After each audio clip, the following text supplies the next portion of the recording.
Okay, Bismillah.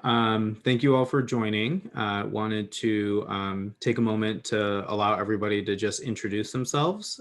So we can go in alphabetical order. So Afshan, why don't you go ahead? Hi everyone, Assalamualaikum. My name's Afshan Qureshi, and I'm a Bay Area native. I'm really passionate about philanthropy and giving, and I'm really excited about getting started with the National Women's Giving Circle. Great, thank you. Arshia? Hey, Assalamualaikum. My name is Arshia. I am based in Chicago and founder of a nonprofit here. It's a national nonprofit called American Muslim Health Professionals.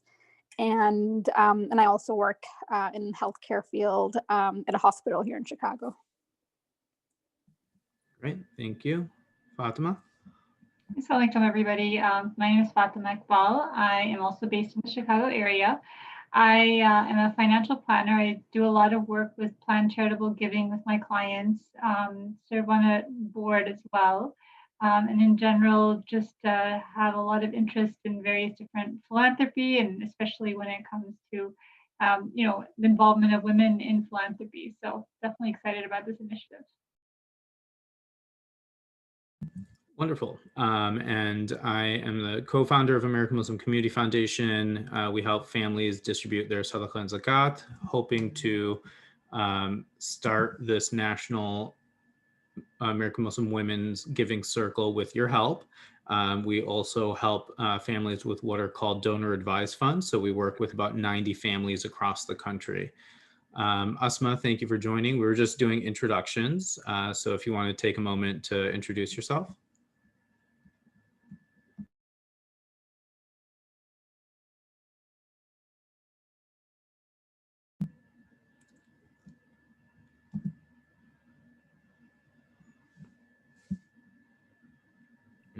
Assalamualaikum. Sorry, I didn't realize I was muted. My name is Asma Ahad, and I'm really excited about this Women's Giving Circle. I think it's a great idea, and I've seen it done in other spaces, and it's really had a great impact. So I'm really looking forward to learning more. Awesome.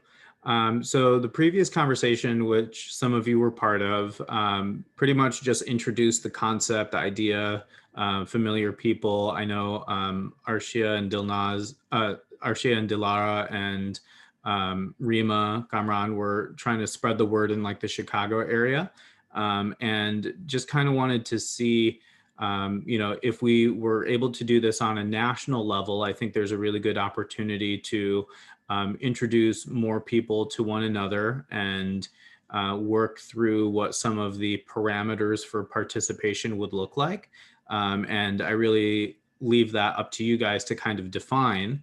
But in terms of just how AMCF would provide an administrative role, we're more than happy to set up these types of meetings for you to continue to explore the operational aspect of the Giving Circle and to determine like the cadence of meetings, how you want to review nonprofits, what the minimum contributions should be to participate, timelines to distribute, and inviting nonprofit organizations to present to the group. These are all things that you guys can have the flexibility to create on your own. So I don't know if there was any communication offline between the last meeting and today's meeting.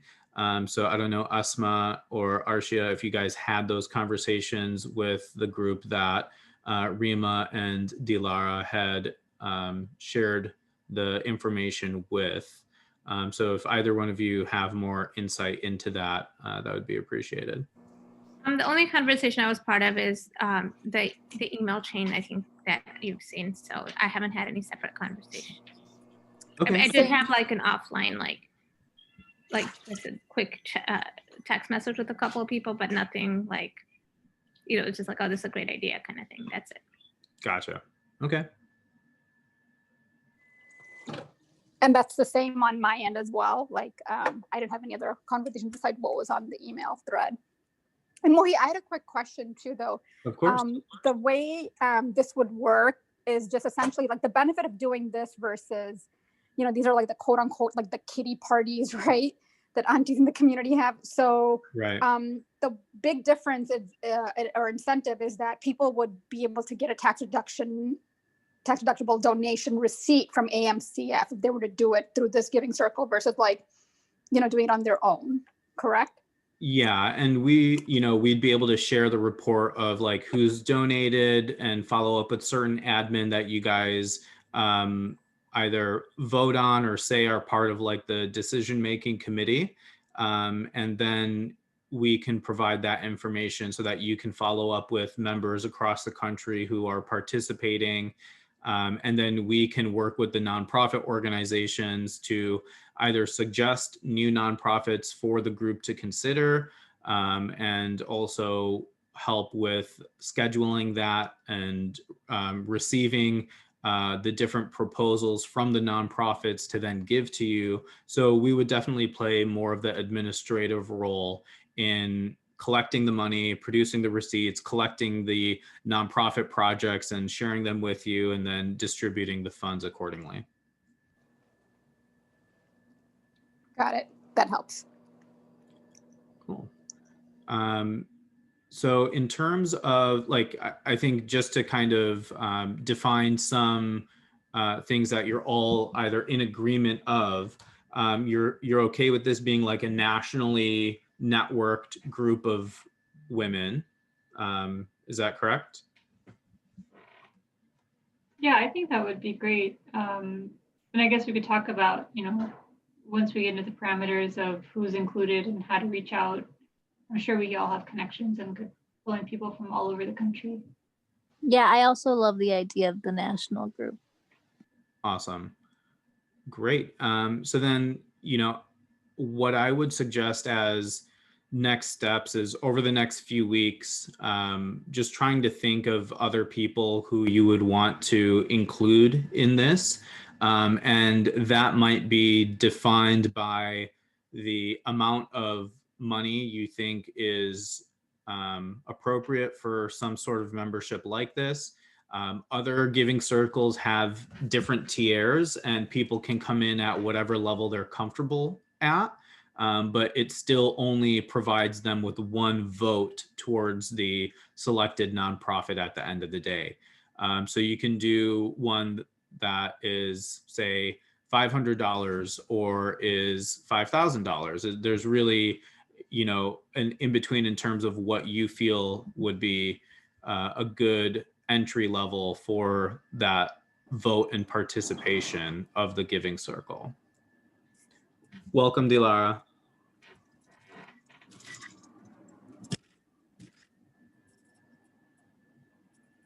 And it has to be a set amount that everybody agrees on, right? It can't be a hodgepodge. It would have to be like a minimum amount that everybody in the circle agrees to. That was one question. And then the second question was, that was like the main one. Yeah, I think a minimum sounds like it would be the easiest to manage, right, Muhi? Yeah, for sure. So, and that's why some giving circles set up different tiers of membership, just so that those are with more capacity can give more and feel like they're participating as well. Muhi, have you? Sorry about that. Dilara, welcome. I have a question. Have you seen it done in a way where it's something like a system where you could buy additional votes? So for example, let's say the minimum to enter is like $100, but depending on how much you want to give, like whether that's $500, you'd have 5 votes. Have you seen it done that way, or operationally, just like, how would you feel about that? Yeah. Welcome, Rima, as well. For that, like, I would say trying to keep it to 1 vote per person makes the most sense, because this is about like democratizing philanthropy. So you don't want somebody with a lot of capacity to come in and, give $1,000 and have 10 votes and outweigh the process, right? So I think in terms of the giving circle dynamics, you want everybody to participate at an equal level. But knowing that there are challenges of different people's wealth and ideas around money and things like that, that's why the different membership levels I think is a good way to have more participation. So Got it. we can That set, sounds good. yeah. Well, And but go ahead. sorry, go ahead. I think my clarifying question is I'm not necessarily sure what the different tiers of membership would entail. Yeah, in terms of participation, it would really look the same. It's more so for people who want to be more generous. So we can set up automated giving, whether it's like a monthly withdrawal or quarterly, annually, however you want to set it up. Thank you for the information there. That's really helpful. Yeah, of course. So let's give a moment to Dilara, Rima, and Khadija to introduce themselves. So Dilara, why don't you go first? Assalamualaikum, I'm Dilara. I'm from Chicago. Very interested in starting a collective women's fund. So I think we have some good models, and Muhi is a good opportunity for us to have this managed. So I have a few questions I'll ask after we all have introduced ourselves. But other than that, I'd love to get something like this started. Great. And Rima, why don't you go next? Assalamualaikum, I'm Rima Kamran. I'm also in Chicago. I'm really interested. Again, I wanted to focus on women-led organizations as well as women entrepreneurs. That's Great. my passion. And interested in philanthropy and growing that, as well as thought leadership with other women. So learning and growing with you guys. Awesome. Please drive safely. Khadija, go ahead. I was thinking the same thing. Assalamualaikum, everyone. My name is Khadija. I'm one of the co-founders of a nonprofit called Muslim Women in Tech. Really excited to be here. Really, I'm a huge supporter of anything involving Muslim women in any type of nonprofit work. So really excited to collaborate and figure out how we can all help each other out. Yeah, so I think Rima brought up a great point in trying to focus on women-led initiatives. And when you as a group come together, you can decide, again, what that focus is. You can say, we want to have quarterly meetings and we'll have guest speakers from different philanthropic groups to kind of educate the group on best practices in philanthropy when it comes to race, equity, gender, any topic that you want. And you can say that, okay, we'll review nonprofits in the third meeting of the year, and we'll distribute the funds in the fourth meeting of the year. And you can set the scope. You can say, we want to hear from nonprofits all across the country, but they should be focused in X, Y, Z. And then we can put out the RFP together with AMCF, and you guys can spread it to your networks so that other organizations can then respond to your request for proposals. And Khadija, I think you're in a very unique position to really amplify the potential for this giving circle through the Muslim Women in Tech. And I think that, something that I'd like to walk away from this conversation with would be some of those parameters. And I know that this is super early on. This is only our second meeting. So would love for you to kind of try to come to consensus on a few things, right? So whether that is the types of organizations you want to support, or how frequently you review nonprofits and how frequently you give to the nonprofits. And then also, what those different tiers of membership are. Do you think that, 500, 1,000, 2,000, 5,000, are those numbers that resonate with people? Are they too high, too low? What is a good entry level for participation in something like this that would attract maybe a young professional, right? So those are the things that I'd love for you guys to discuss. Can I ask a few questions before we start? Because I want to clarify a few things. So everything is kind of on the table, right? So we might want to put them in buckets. It would be like criteria for membership of the Women's Giving Circle, right? Like Because even then, well, it seems obvious, but should we state that it's women, that, you know, that it's a woman or a woman who's part of a couple or a family, right? But a woman. So all those things. So criteria for membership, amount of membership, right? Like, is there a base amount? And we said there's no end cap because giving more doesn't give you more voice, but everybody has an equal voice, right? And then the criteria for who we're giving to. So if we get those three things covered, the rest in terms of management, you can do, correct? Exactly. Okay. Okay. So those three things, are there any other decision points? Just really the frequency, right? If you say, right. we, you know, we want to review, maybe it's you say we will do monthly meetings, but there'll be only 6 in the year, right? So you meet January to June, right? And you come up with those decisions. So again, all of that is for you guys to kind of decide what you feel the proper frequency and review period and all what the RFP should look like. Great, great. So it might be like, we could start with something easy and then we'll all feel like we made a decision and then the momentum will grow. So do we agree that it is women who will either write the check or use their credit card to pay for it? So, you know. Yes, let's go. Yes. Okay, yes, we're done. We decided. High five, everybody. Okay, a hard one now is, so what amount? Oh, and it's national, right? Women that are American women. Yeah. Do we want to go international to Canada or England or anywhere else? Or ladies, do we want to keep it American? I'm always somebody who wants to start like with tangible like impact and then grow from there. And we'd have more of a story to sell if we say, oh, in North America or in the US, we can even do North America, you know, this was our impact, and then we can grow from there.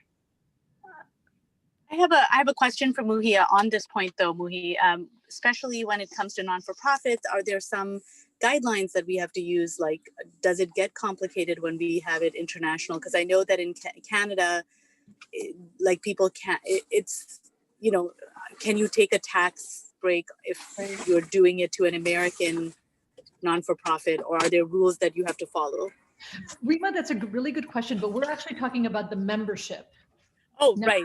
Yeah, right. Not okay. yet who we're giving it to, because we may go international on who we're giving it to, right? Like women in Saudi Arabia or women in India, but like it's just now membership. Yeah, so on both of those fronts, the tax deductibility will be only to US citizens. But if there was somebody, say, internationally that did want to give to this initiative, they could. And the nonprofits, if they're registered internationally, we can still fund them. There's just usually like a 2-month timeline for us to get them approved and funded. So that's the only thing to consider, is there's a few more hoops that international charities need to go through.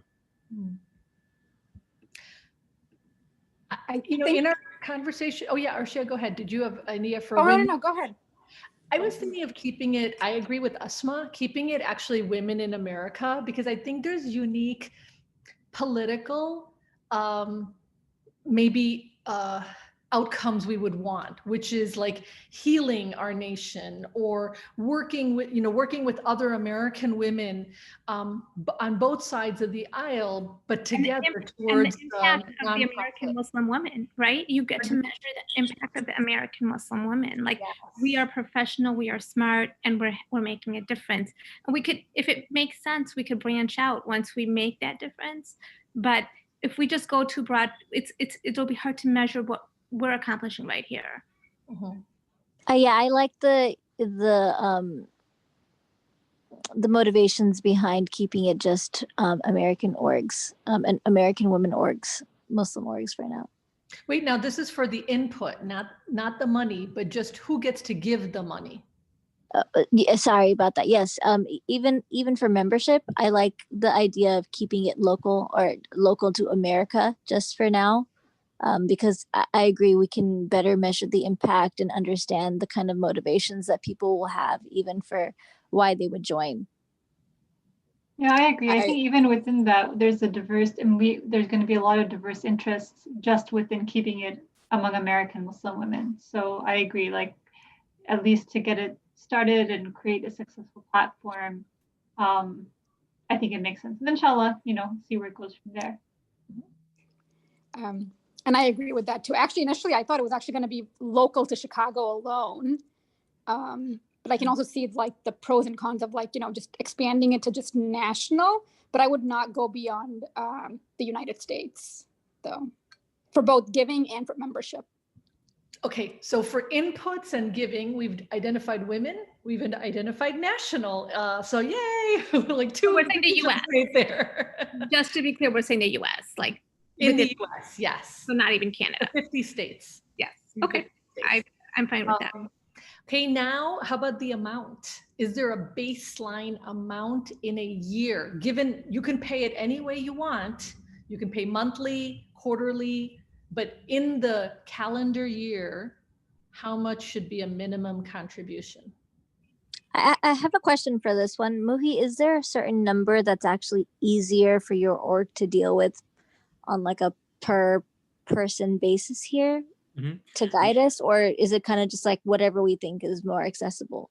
So there's a lot of scalability and opportunity to go from a group of 10 women to 100 women, or even 1,000 women if it grows, right?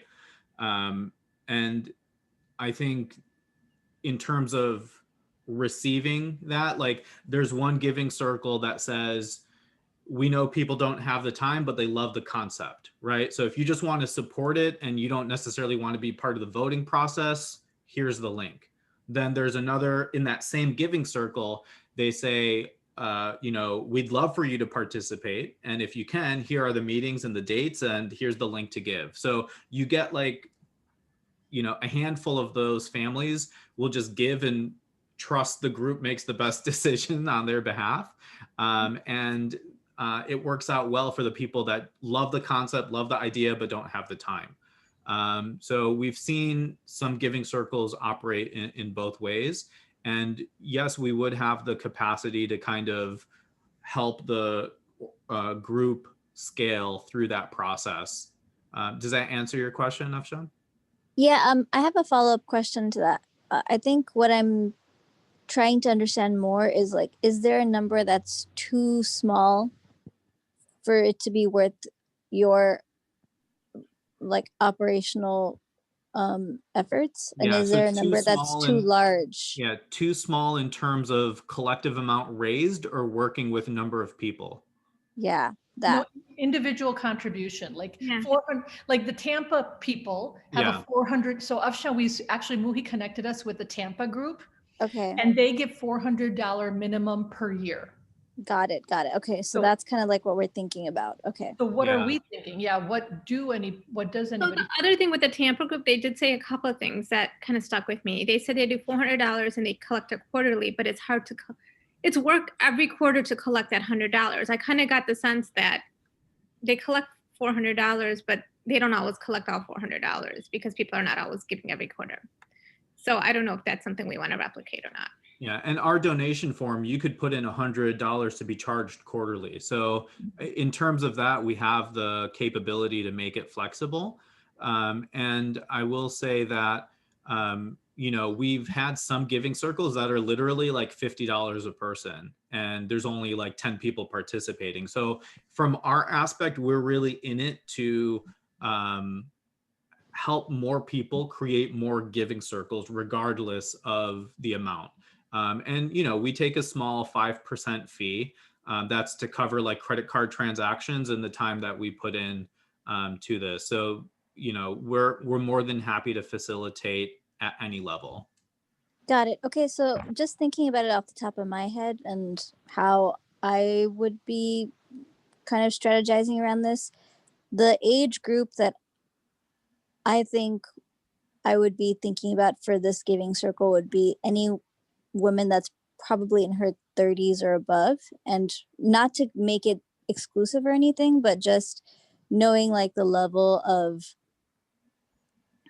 I didn't have a ton of friends who were very methodical about their giving in their 20s or earlier in their life. And this has become something more of a part of like my peers' philosophy as they've gotten older.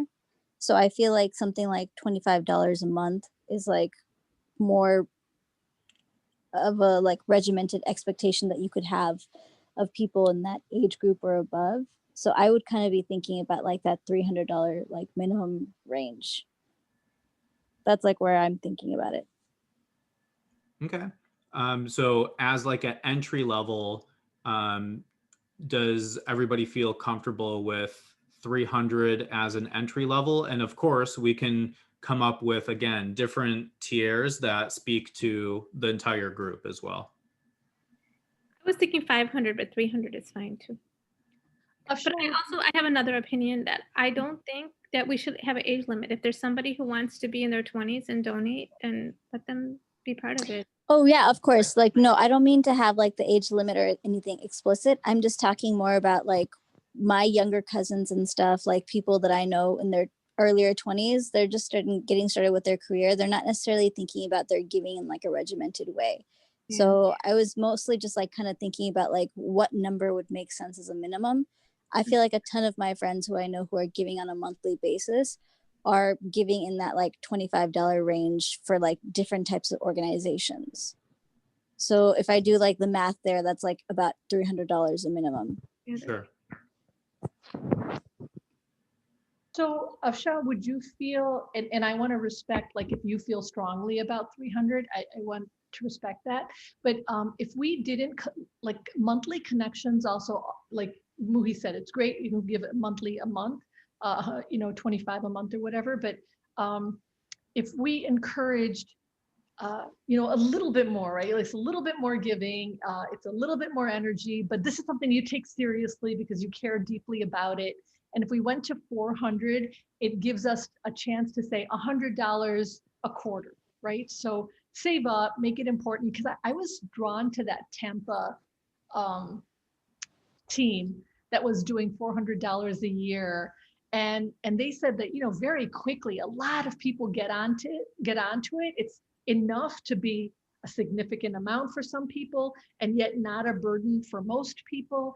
And it makes you feel like you're part of something kind of big. It's just a number and it's a little bit more, but like if Asma says 500 and you say 300, could we go with the 400? Because then you could do a quarterly draw. Yeah, I love that. I wasn't even thinking about it that way. And I would actually love to hear from Asma too about why 500.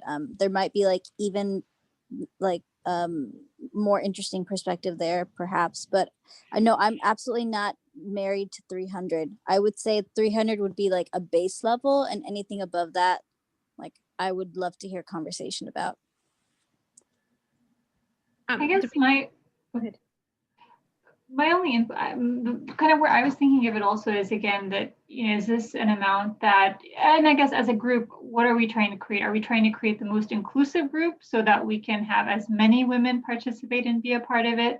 Is our objective to really have higher level philanthropy discussions with a lot of focus and concentration, in which we may have a higher minimum, which again means that you, of course, are drawing in people who are going to be like on those regular calls and involved, and but at the same time there's obviously a great opportunity to have people being able to come in lower amounts and really be able to see the impact of their dollars. So I mean, I think both objectives are great, but I think we probably need to decide what we want to try to accomplish this time, or at least with this group. Maybe there can be another subgroup that can accomplish the other goal, but maybe we just need to pick kind of one, and then that can define kind of how we build around it. Yeah, I'm with you there. And I think part of the reason why I was articulating like my rationale around, the kind of woman that we might be targeting for this group was really to kind of get that sense. Like, do we want this to be super accessible, like someone's just kind of starting out with philanthropy? Or do we want this to be like, women who are kind of already in like a philanthropic groove of their own and kind of are either looking to keep that going, or maybe even kind of like what Dilara said, looking to like make that a little bit higher, like move into like a higher tier for like,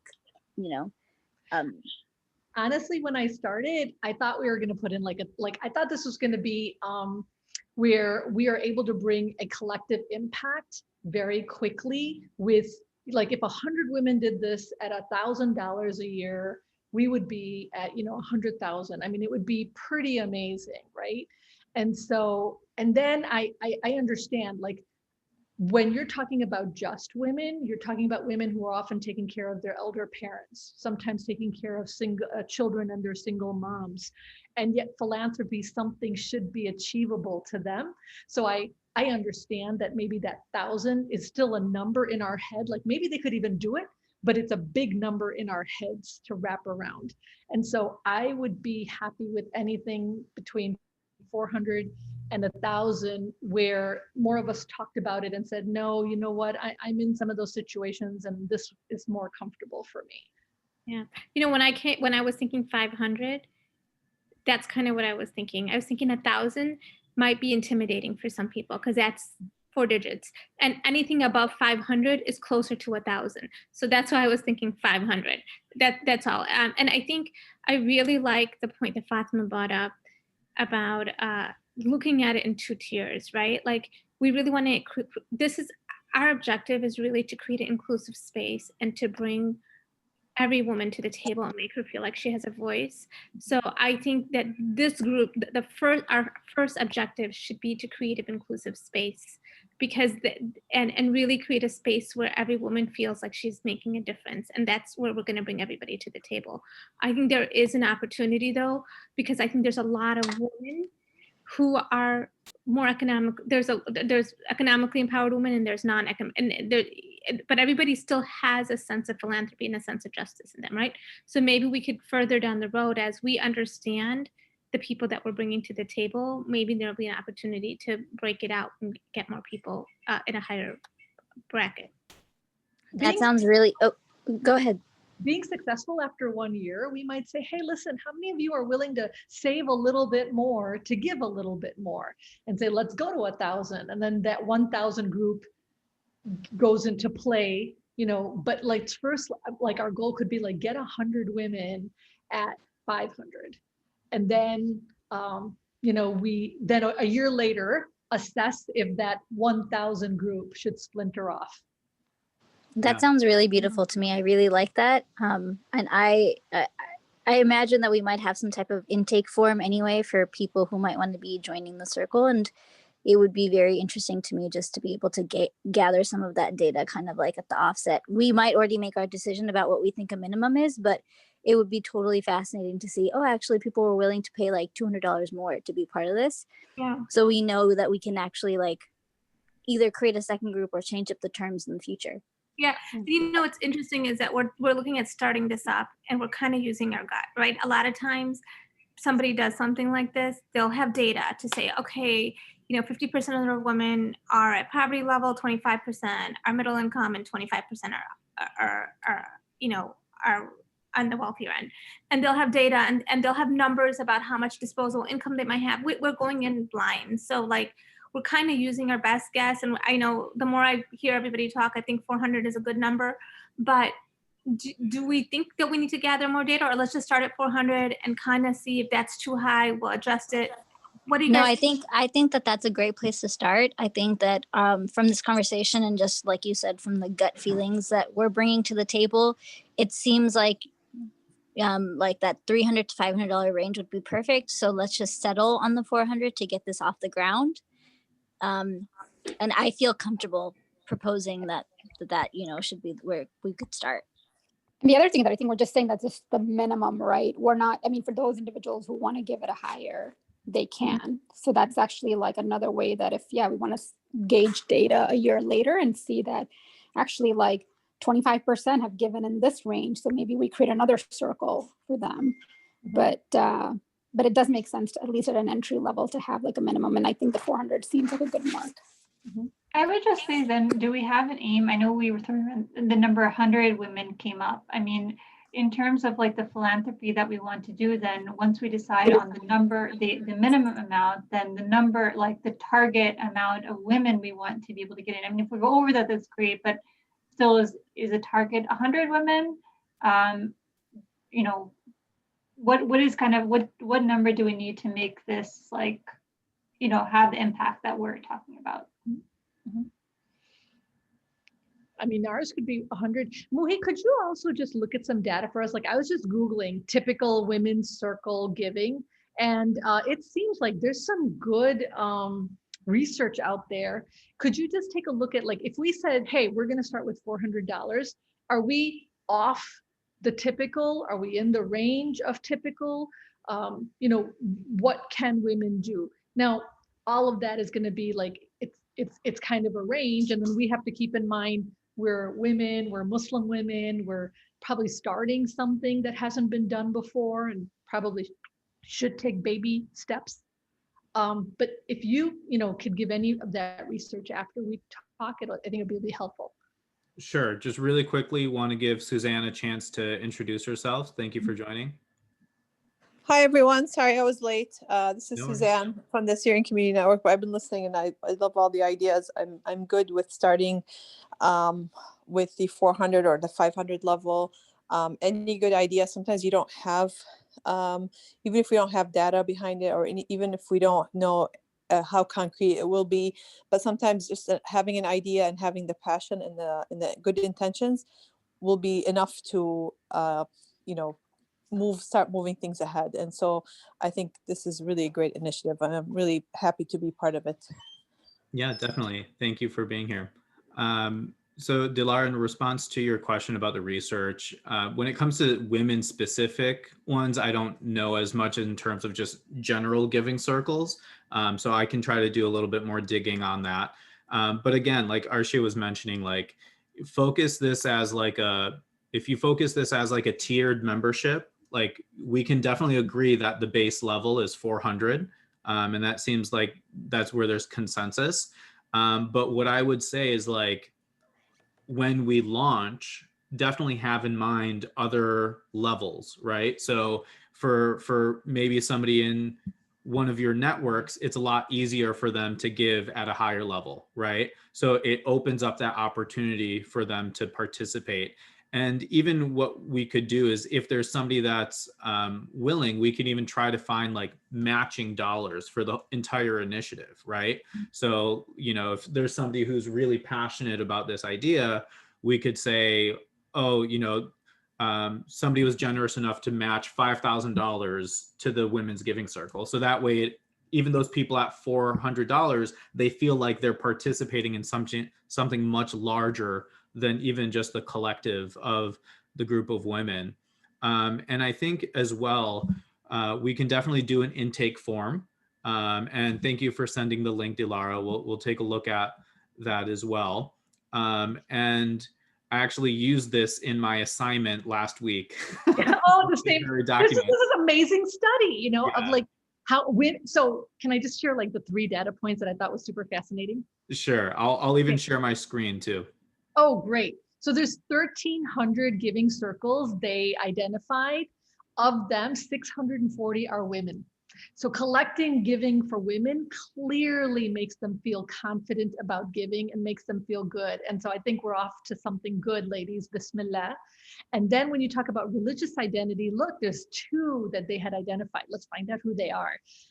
And then let's also like see, you know, that we could be either number 3 or maybe even if their number is the 1,000 and their core values fit with ours, maybe the one that splinters off goes and joins them. So just looking for ways not to be redundant and to be efficient and to have data as we move forward. Like the study just like had some instant stuff. I just wanted for sure. So this is from 2016. And since then there was one specific Bay Area Muslim women's at the that Sabia Chunawala, who was on the call last time, was actually part of. And then that group kind of disbanded. And then there's the 200 Muslim Women Who Care, which may have been the other one at that time. So, and AMCF, Tampa group. yeah. So that's the Tampa group. Good. Right, right. And we actually have 8 giving circles. So these numbers have expanded for the Muslim one, and we're hoping to get, hundreds of giving circles across the country. So I think definitely we can do more to participate in this research. And there's a group called Philanthropy Together that is going to be continuing this research going forward.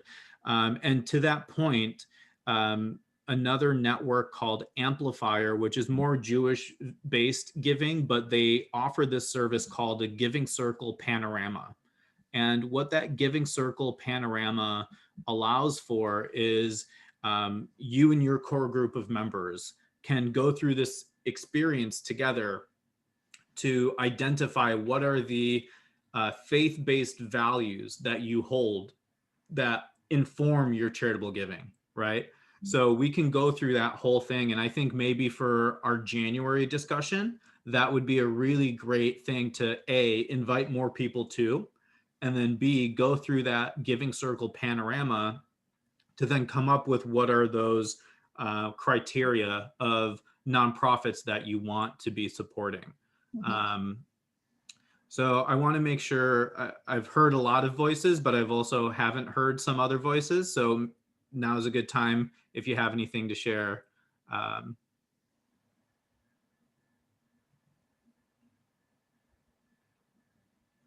Okay. So, with the next like 10 to 15 minutes, I think we've come to agreement that the minimum should be 400, that it should be Muslim women in the United States. And do you want to talk about the types of nonprofits or the frequency of giving? Are you guys comfortable with reviewing all the nonprofits at once and selecting those nonprofits once a year, or do you want something with more frequency than that? Couldn't they just decide, like, for instance, if we decided 500, I might personally decide twice a year 250. Can you give like a couple of options and then you just give your credit card and then you give, or your checking account and you give? Is that what you're asking? So in terms of reviewing the nonprofits and giving money to the nonprofits. Yeah. Apologies. I thought you thought about giving. It's okay. So the giving, we've decided 500, you can decide, or 400? I think so. Ladies, 400? Yeah. Yeah, we decided. I think 400, yeah. Yeah, and it was like 100 per quarter, I think is what we suggested. Right. Yeah. 400 Agreed. can decide, and then you just give your credit card or your checking account when you sign up. Exactly. Yeah. The giving can be done on the onset as soon as people are ready to. Like, we even have the giving form live today, right? People could give if they wanted to, but we want to, share more or get more consensus from everybody before we start sharing it to the masses, right? And maybe even coming up with what that language looks like to invite other people to. So in terms of like homework, if there's anybody that would want to take the stab at the first draft of that, that would be really awesome to draft, and then we can share it with the entire group that we've been emailing and get feedback before we start pushing that out. And I think that would be a good assignment to also do before January's meeting. Yeah, I would. I have nothing going on, so I can definitely work on that. Awesome. Appreciate it, Afshan. So in terms of the frequency and obviously like April, May is going to be Ramadan, right? There's going to be so much momentum there. But do you think that maybe the push in Q1 from January to March is really recruiting more members at that level, right? And then you get X amount of people participating, and then you can ask for, say, in March, nonprofits to apply to an RFP. And I know, maybe in April or in May after Ramadan, during Ramadan, whatever you guys feel is going to be the easiest for your schedules, because everything is just so busy during Ramadan, is like, then when do you review those nonprofits? And then when do you say those nonprofits should get the money? Maybe I'm overcomplicating this in my mind, but I feel like it's easier for me to keep up with what you're saying and proposing in terms of a timeline if I saw it in like a visual form. Okay. Because right now I'm like not necessarily sure if we have all the steps that we need where I feel comfortable like launching. Not to make like a bottleneck or anything, because that's not the intent there, but I would just want to make sure that we're intentional about like what we say and when we even think is like the most strategic time to launch membership for this. But like I said, I could be overcomplicating, and perhaps like the other women feel differently. Yeah, this is the opportunity to discuss it, because you guys could all say like, sure, we can recruit members in Ramadan when people like to give, but we may want to give to the nonprofits in November and December, right? So you have the entire year to recruit membership, right? So really it's up to you guys in terms of how you want to see that play out. I mean, I think even in terms of, given the fact that this is a new initiative, it may take one cycle before we really have something to tell people about. Right. And so I feel like we should be prepared that the first cycle may not, we may get more interest after our first, initial grant cycle. But I think we also have to keep in mind for women, in particular, Ramadan is a very busy time, for our families, for our worship, For sure. for all of that. And so I think we also just need to be careful that we try to put it at times when we can get most participation.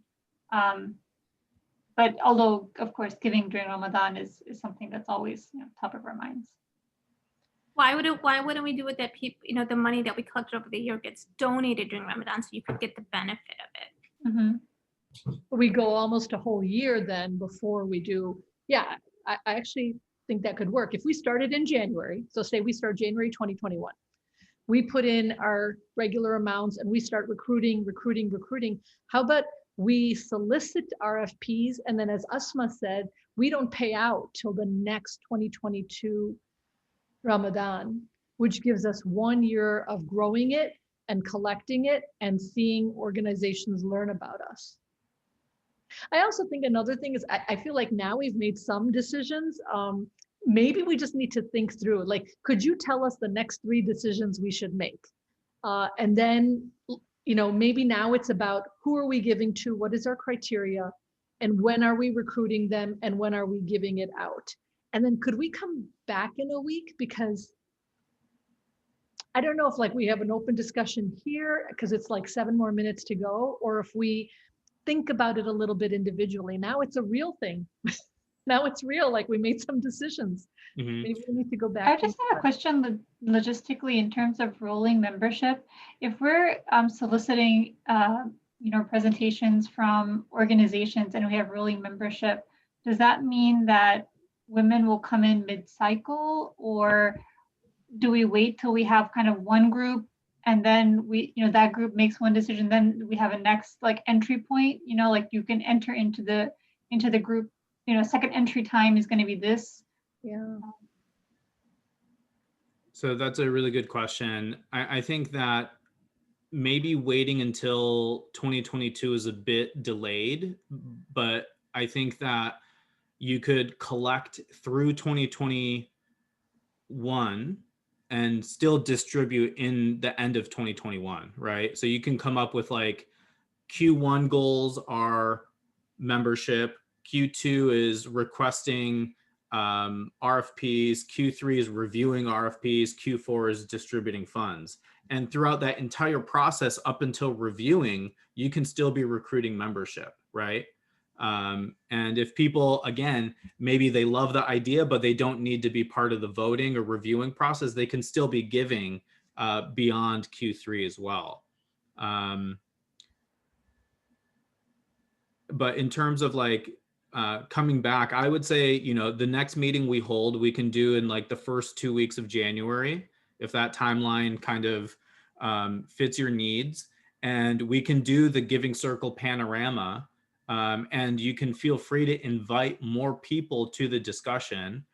We've recorded the last meeting, we've recorded this meeting. People should be able to catch up in terms of what the discussion points, and hopefully by then Afshan will already have a draft. You guys can put in your feedback to what the language should look like. And then over the next, and even in that time frame, Afshan, you can also say like, these are tentative dates for us to distribute or collect and things like that, so that over the next 2 to 3 weeks before the next meeting, people can give their feedback in like a Google Doc, and we can try to look at things from there. I have a question about that. Do you have a doc, like a planning doc already set up for something like this? Or I can definitely start it. I think it would be actually kind of good too, because it would be like a central place and like a place of truth for all of us to have all the information that we just discussed today. Yeah, definitely. I'll summarize the conversation. I'll share that with everyone, and then you can use that, Afshan, to create your own type of document and move Perfect. forward. Sounds good. Cool. So Is it okay if Muhi, do you have a shared drive? You have shared drives for AMCF? Afshan, is it okay if we asked Muhi to start a shared drive? Because then he's the one managing it and he can be available to send it to whoever needs information. And that takes a lot of the like as much as possible, we bring the management to AMCF. I like that idea. That is really great. Yes. yeah, so I'll create meeting minutes, and then I'll create a separate document, and I'll share that with everyone. Mm-hmm. And it'll all be housed in one folder in your shared drive. Yeah, I love the organizational aspect. You're speaking from a nonprofit mindset there. Yeah, systems, always systems. If we build them early and we stick with them, you know what? Inshallah, this will be an amazing thing. Muhi, thank you so much for engaging. And hopefully by January, like, I'm fine with organizing and talking with you guys, but I really want you guys to feel empowered as well. So maybe by the next meeting, also start thinking of like, who would you want to be leading these discussions? And I'm fine with bringing as much material and skill set and whatever to you, but I really feel it's a process that you guys should lead as well. Okay. Awesome. So should we head out for, so we're thinking about some of the, okay, what are the questions you want us to think about? Really just in terms of how often you would want to make distributions, whether that's annually, semi-annually, or quarterly. And from my experience, it's been a lot easier to manage on an annual basis, because then you're doing the work once a year as opposed to multiple times a year.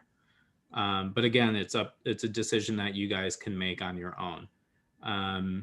And then I think the other aspect is just like, who in your networks would you want to be sending this to once we get the language figured out?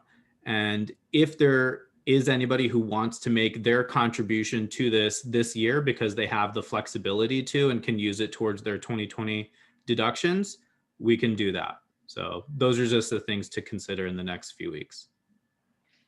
Can I add to that? Just like maybe what are 3 core values of criteria that you would want? Somebody earlier, I think it was Rima, said, should it be a woman-owned nonprofit that we contribute to? Can it be a women-engaged nonprofit, but not necessarily a women-led nonprofit? Is it important that the board be diverse, not just women, but of all backgrounds? Like, so what are the 3 top criteria that you have? And then we can have a collective dump and then choose maybe the top 5 that are best for all of us. Okay. Yeah. So part of the intake form that we create can include some of those things. Great. Awesome. I really appreciate everyone's time. Thank you for prioritizing this with so much going on towards the year end. And may Allah subhanahu wa ta'ala continue to bless all of you and your families and this initiative as well.